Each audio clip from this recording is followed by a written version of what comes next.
The woman was cleaning the mirror when she suddenly realized that the woman in the portrait in the mirror had moved strangely. But when she looked back, the portrait could not see any abnormality, and at first she thought that she had just had a hallucination. For how could the portrait move? What happened next, however, made her regret it for the rest of her life. Because the eldest daughter's room also has a pair of bizarre portrait, the painting of a person holding a pair of scissors and comb. Since moving to this new home, the eldest daughter is more and more afraid to see, so immediately take down the painting. But unexpectedly, the painting as if it grows on the wall. No matter how much force cannot be taken down, as if the wall is not a painting at all, but a person. At night, the eldest daughter was sleeping in her room, but soon there was a sound of scissors next to her, and then her hair was cut off.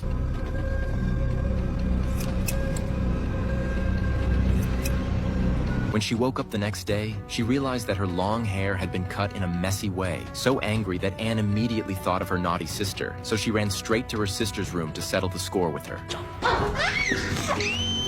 Girls! Girls! Janice, stop! Stop! What you did to my hair!